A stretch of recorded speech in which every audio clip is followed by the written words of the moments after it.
Teror Linjir Kiriwo. Malam itu, hawa dingin merayap perlahan, membawa serta kabut tipis yang mulai menyelimuti lekuk jalan pegunungan. Di tengah kesunyian yang mencekam, hanya suara deru mesin motor sport Bima yang memecah keheningan. Bima, seorang pemuda yang nekat dan berjiwa bebas, baru saja selesai menjenguk orang tuanya di desa. Waktunya sudah sangat mepet, membuatnya terpaksa melintasi rute berbahaya ini. Ia harus tiba di kota sebelum matahari terbit agar tidak terlambat bekerja di kantor. Jam di dashboard motornya menunjukkan pukul 11 malam lebih. Bima tahu ia harus memacu kendaraannya lebih cepat lagi. Ia menyalakan musik dari ponselnya, berharap bisa melawan rasa lelah dan kantuk yang mulai menyerang. Namun, di tengah perjalanannya, ia merasakan sesuatu yang aneh. Motornya yang biasanya ringan dan lincah, kini terasa berat seperti ada beban tambahan di jok belakang. Bima mencoba mengabaikannya, menganggap itu hanya perasaannya yang lelah. Namun, perasaan itu tidak kunjung hilang. Beban itu semakin terasa nyata, seolah-olah ia membonceng seseorang.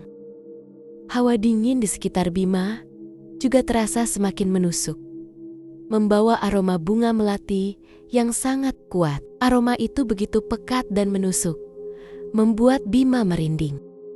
Ia teringat akan cerita tentang Linjir Kiriwo, sosok mistis yang dipercaya menghantui jalanan pegunungan ini.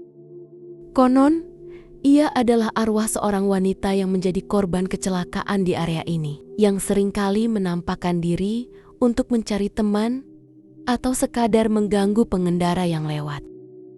Perasaan takut mulai menguasai Bima.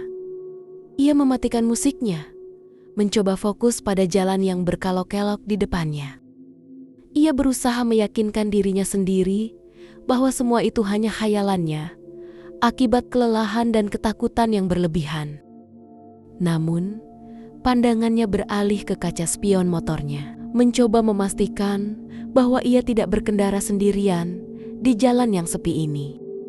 Saat melintas di tikungan tajam, Bima melihat sebuah bayangan sekilas di kaca spionnya. Namun, saat ia menoleh ke belakang, tidak ada siapa-siapa.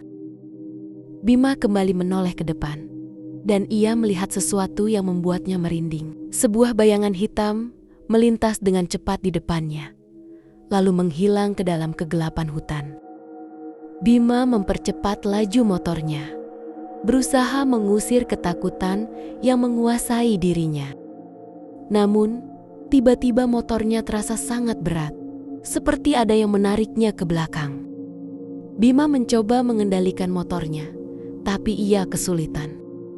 Tiba-tiba, ia merasakan sesuatu yang dingin dan panjang menyentuh jaketnya, seperti yari-yari yang mencengkeram erat. Bima merasakan hawa dingin itu merayap ke seluruh tubuhnya, membuatnya gemetar. Ia ingin menoleh ke belakang, tapi ia tidak berani. Rasa takut Bima semakin memuncak saat ia melihat sebuah sosok di pinggir jalan. Seorang wanita berbaju putih, rambutnya panjang dan terurai, membelakangi jalan dan menatap ke arah jurang yang gelap.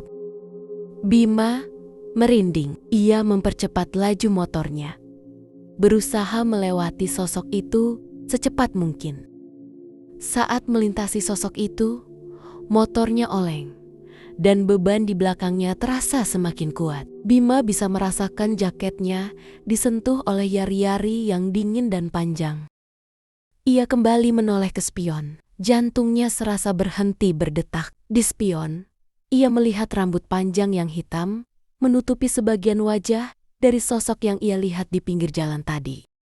Rasa panik menguasai dirinya. Bima mencoba mempercepat motornya lagi, tapi anehnya, pemandangan di depannya tidak berubah. Ia masih melewati hutan pinus yang sama, dengan jurang yang sama. Bima merasa seperti berputar-putar di tempat yang sama, seolah-olah jalanan di depannya tidak pernah habis. Ia mengutuk kebodohannya karena memilih jalan pintas ini. Ia seharusnya mendengarkan nasihat orang tuanya untuk beristirahat 1 malam dulu di desa. Bima mencoba memutar balik, tapi roda motornya tidak bisa bergerak ke arah yang berlawanan. Seolah-olah ada kekuatan tak terlihat yang menahannya. Keringat dingin mulai membasahi wajahnya. Bima mencoba berteriak, tapi suaranya tercekat di tenggorokannya. Ia kembali melihat ke spion, dan kali ini sosok itu mengangkat wajahnya. Mata merah menyala, menatapnya tajam, penuh kebencian. Bima bisa mendengar suara cekikikan yang pelan dan serak, seolah tertawa mengejek ketakutannya. "Ikut ya," bisik suara itu, sangat dekat di telinga Bima. Bisikan itu terasa dingin, membekukan darahnya. Bima merasakan hawa dingin yang menusuk tulang, dan aroma bunga melati yang sangat kuat kembali menyerang indranya. Ia tahu ini bukan lagi sekadar halusinasi. Ini adalah kenyataan yang mengerikan. Bima mencoba melepaskan cengkraman tangan di jaketnya. Tapi ia tidak bisa. Tangan itu begitu kuat, seolah-olah terbuat dari baja. Ia kembali melihat ke spion, dan kali ini ia bisa melihat seluruh wajah sosok itu. Wajahnya pucat pasi, dengan mata merah menyala dan senyum yang mengerikan. Bima berteriak, tapi tidak ada yang mendengarnya. Tiba-tiba, motornya terasa ringan. Bima menyadari bahwa ia tidak lagi melaju di atas jalanan aspal. Roda motornya kini melayang di atas jurang yang gelap dan dalam. Lampu motornya hanya menyorot kegelapan yang tak berujung. Bima merasa seperti ia sedang terbang. Tapi ia tahu bahwa ini bukan penerbangan yang menyenangkan. Ini adalah perjalanan menuju kematian. Bima menutup matanya, memohon ampun kepada Tuhan, dan berharap semua ini hanyalah mimpi buruk. Namun, saat ia membuka matanya, ia melihat sepasang tangan kurus, pucat, dan berkuku panjang mencengkeram erat jaketnya. Ia mencoba melepaskan cengkeraman itu, tapi ia tidak bisa. Motornya terasa semakin ringan, dan ia sadar ia tidak lagi melaju di atas jalanan aspal. Roda motornya kini melayang di atas jurang yang gelap dan dalam. Lampu motornya hanya menyorot kegelapan yang tak berujung. Tiba-tiba, ia merasakan dorongan kuat dari belakang. Linjir Kiriwo mendorongnya, dan Bima beserta motornya jatuh bebas, masuk ke dalam kegelapan jurang yang dingin. Jeritannya memecah kesunyian malam. Suara tabrakan yang keras terdengar, disusul oleh suara dentuman yang menggelegar saat motor dan tubuh Bima menghantam bebatuan di dasar jurang. Keesokan paginya, udara pegunungan terasa dingin dan beku, seolah-olah sisa-sisa kengerian semalam masih menggantung di udara. Kabut tebal yang menyelimuti jurang menyembunyikan rahasia mengerikan di dasarnya.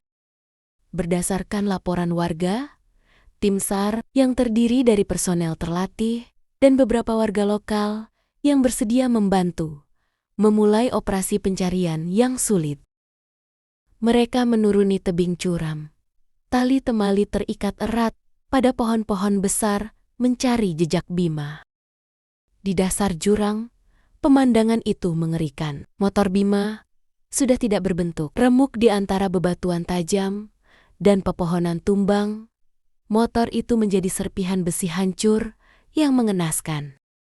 Plat nomornya yang sedikit terlihat jelas menjadi satu-satunya identifikasi yang jelas. Tim evakuasi dengan hati-hati memeriksa setiap sudut, setiap celah, berharap menemukan jasad Bima. Namun, tidak ada apa-apa. Jasadnya lenyap, seolah ditelan oleh kegelapan jurang itu sendiri. Hanya jaket kulit Bima yang robek, tersangkut di dahan pohon yang patah, yang ditemukan. Pada bagian belakang jaket itu, terukir goresan-goresan panjang, tipis namun dalam, seperti bekas cengkeraman kuku-kuku yang panjang dan runcing. Tim SAR yang terbiasa menghadapi kasus-kasus kecelakaan yang mengerikan, merasa ada yang sangat aneh. Secara logis, Bima seharusnya ditemukan tidak jauh dari motornya, tergeletak di antara puing-puing, tetapi ia menghilang tanpa jejak. Kebingungan dan ketakutan menyelimuti mereka.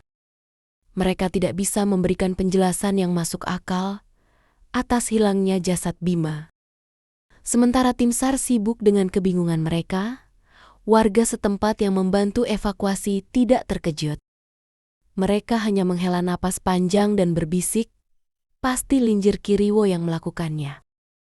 Bisikan itu menyebar dari mulut ke mulut, menguatkan keyakinan bahwa Bima bukanlah korban kecelakaan biasa, melainkan korban dari kekuatan gaib yang menghuni jalanan itu.